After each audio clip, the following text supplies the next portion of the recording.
Okay. Today is September 30th, 2016. Um, I kind of just returned back from my grandmother's funeral, which, surprisingly, I actually did well. Um, Not to say that I wasn't sad, but I was more grateful that, I spent some time with her and I did right by her during the times that I had her. And even like with the flowers and stuff, like I used to be coming home broke, um, just to try to impress my grandmother. Like she's gonna have the best flowers, and I would do that for anyone who I really love, like that. And just competing and fighting ladies for flowers when she was sick. Um, yeah, I'm kind of glad that I did that. When the funeral came, I really didn't have any regrets. I was actually grateful, especially during the time and the season that we're in. It's a very detrimental time because it's election time, and we have two people who, in my opinion, I'm gonna say in my opinion, because some people totally like believe in these contestants and they believed in them from the beginning, and that is totally fine. You are able to pick and choose who you want, but I will say this: in my opinion, I think that they were both candidates for the Republican and the Democratic nominees were the worst picks out of all of them. And I started noticing that even like the last election before, they would get, people first, they would get someone who they wanted who wasn't a good fit, but then, something would happen with the votes. Something, it's always something crazy, some controversy.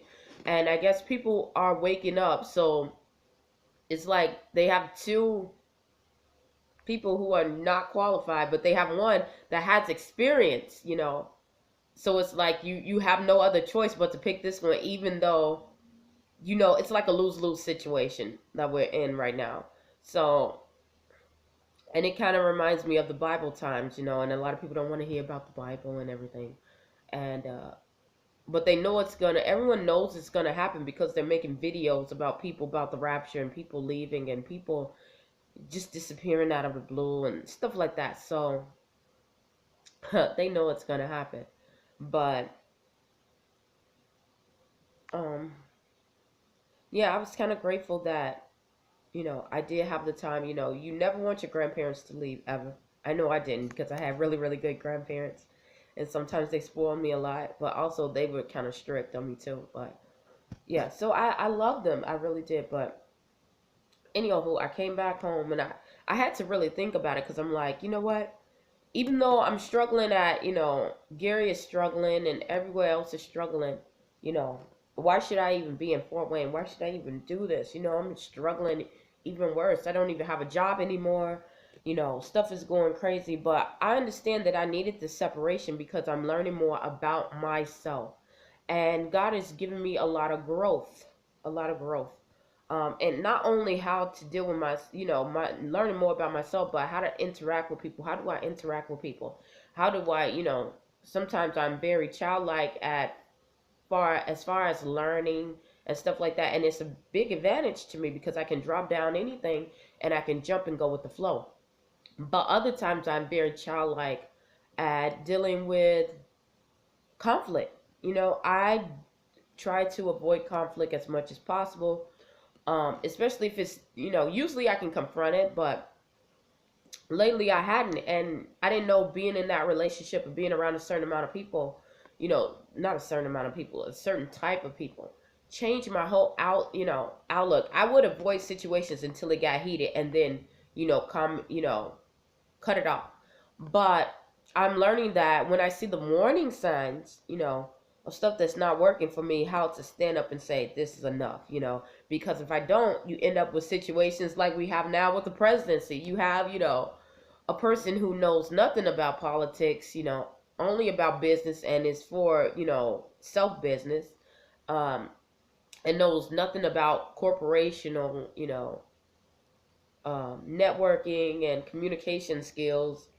And then we have another person who really, they know about, communication and stuff because they had experience about the trades, the tricks and the trades of the industry. But we all know that they don't really have our best interests at hand. They really don't. They just want to say, oh, I'm here, I got this power.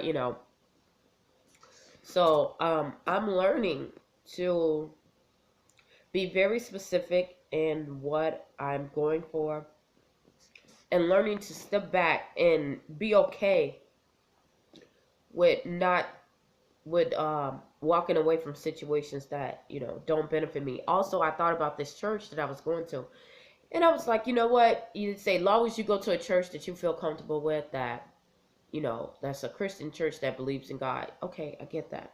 But you know what? Honestly, I have to say for myself, this is not working. That's why I'm having so much conflict. If it was working, I wouldn't be complaining about it. And I have to do what is best for me. So I won't be attending that church anymore. Not only that, I won't be having a conversation with the individual who had me to go to that church, because it was like, once I joined, it was almost like she didn't want me to be there, or when I asked for, I need to sing, I need to get, my heart lifted. If you're really trying to help me or help me become my greatest potential, as you're saying, then that would be something that you would try to do. And I've noticed that not only from this particular person, but everyone that was surrounded by that person, I had conflicts with, because they'll say, oh yeah, I'm gonna help you. And I had that in my life a lot.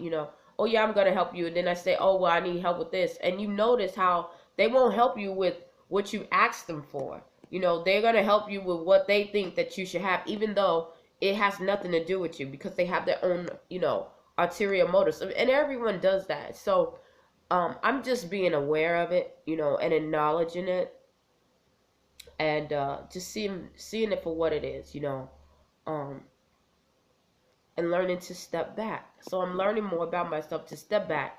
You can't be everything to everyone, and some people will see you where you're just at, or where you've been. They won't see the growth in you. Like when I went home, everyone thought I was supposed to be this big cussing person, and sometimes I almost drifted into it and fell into it, because it was so long. It was a whole week.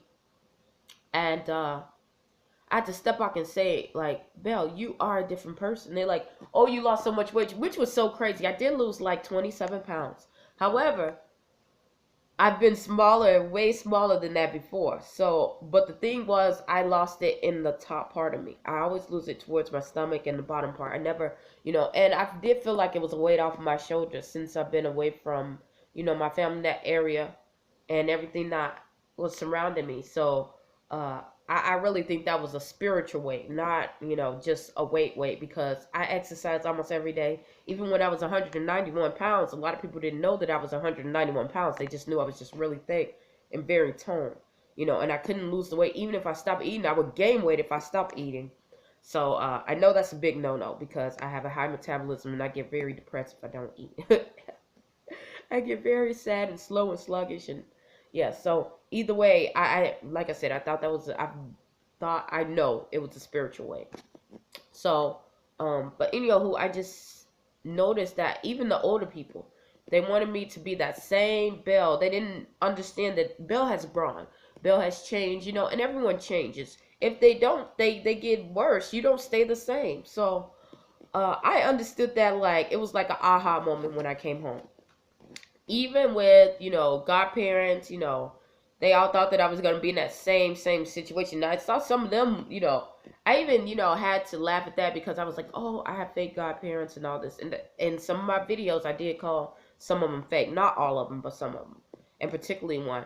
And I understood when I left. I understood now why I thought that, because someone was trying to push me one way, push me further. Some of them was trying to keep me stuck, because they were stuck, and they continuously are, and they're in this stuck, bitter, awesomeness mode, And then others really just didn't have my interest at heart at all. They're just like, this needs to go on, you know.